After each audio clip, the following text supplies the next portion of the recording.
Hello students welcome back to Somya's teaching hub. तो पे आज वीडियो आम कौन करवा ना आम 10वीं श्रेणी पिलाकर हॉलिडे होमवर्क दि जाता हिस्ट्री ऑफ पॉलिटिकल साइंस समस्त प्रश्न डिस्कसन करवा आंसर गुड़िक। तो चलते वीडियो को स्टार्ट करवा। तो देख अहमदाबाद लुगा काल आंदोलन में महात्मा गांधी भूमिका कौन थी पचार देन कही अमृतसर घटना प्रभाव में भारत उपर किपर पड़ता वर्णना कर। कही राउरकेला कहले कौन बुझ विरुद्ध में गांधीजी भूमिका कौन थी। तापर कही खेड़ा आंदोलन में गांधीजी किपर सफलता लाभ करते आलोचना कर। तापर कही भाषा भित्तिक राज्य आयोग कहले कौन बुझ। तापर कही भारत सहित जम्मू काश्मीर मिश्रण में ऐतिहासिक पृष्ठभूमि कौन थी। तो प्रथम तो देख अहमदाबाद लुगा कारखाना आंदोलन में महात्मा गांधी भूमिका पचार सी तुम लिखिपर। देख स्क्रीन रे देख अहमदाबाद स्थित लुगा कल मालिक मैंने श्रमिक मानक स्वतंत्र भत्ता प्लेग बोनस प्रत्याहार कर तो प्रत्याहार कर श्रमिक मालिक मान कलहर सूत्र प्राप्त है। जिलापाल अनुरोध क्रमे एपाई गांधीजी एपाई ट्रिब्यूनाल नियुक्ति कर तार निष्पत्ति को ग्रहण करने को उभय पक्ष को राजी कराइथिले।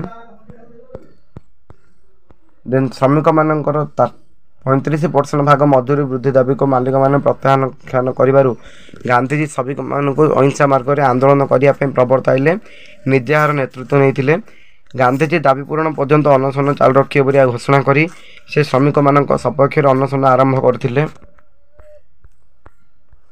यह श्रमिक मान दृढ़ भाव संगठित करथिला। शेष में मालिक मैंने श्रमिक मान मजूरी 35 भाग वृद्धि करने राजी होते। सत्याग्रह प्रति जनसाधारण सम्मान श्रद्धा स्नेह वृद्धि पाइथिला। तो तापर देख आम देखा 2 नंबर जालियानवाला बाग हत्याकांड। देख 2 नंबर कथा थिला जालियानवाला बाग हत्याकांड।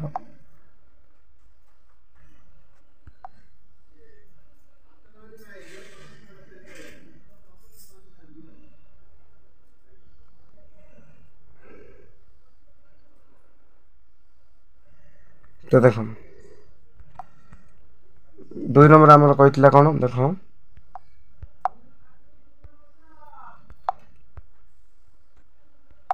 2 नंबर आरंभ 1 नंबर ही आम यहाँ भी लिखा पड़ो आमको जालियानवाला हत्याटा। देख बर्तमान 2 नंबर देखिए आम देख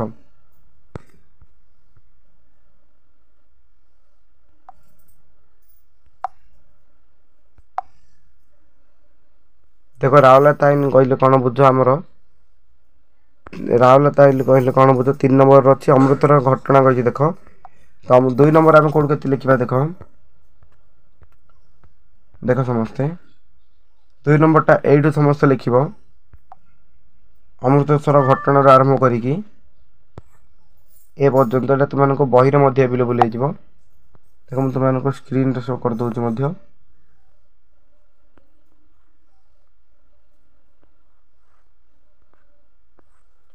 आम देखा 3 नंबर प्रश्न। देख 3 नंबर प्रश्न राउरकेला आईन कहले कौन बुझ या विरुद्ध में गांधीजी भूमिका कौन थी। देख तुम मैंने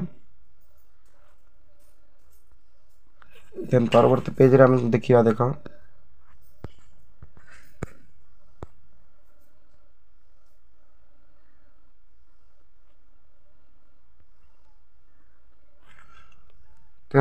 आपर आमर अच्छी कौन आपर क्वेश्चन खेड़ा आंदोलन में गांधीजी कौन सफलता होता। तो बही तुम खेड़ा आंदोलन बाहर करके पूरा पूरी लिखा पड़ो पूरा प्रथम टू शेष पर्यंत।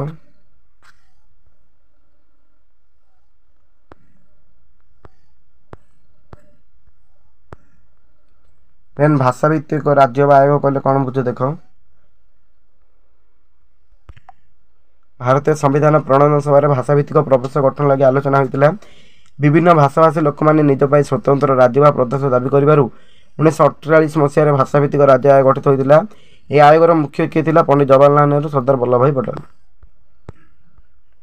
तार भारत और जम्मू काश्मीर सहित मिश्रण ऐतिहासिक पृष्ठभूमि। देख पाकिस्तान 1947 मसीहा अक्टोबर मासरे काश्मीर उपत्यका अंचल अस्थिरता सृष्टि करने प्रयास आरंभ है।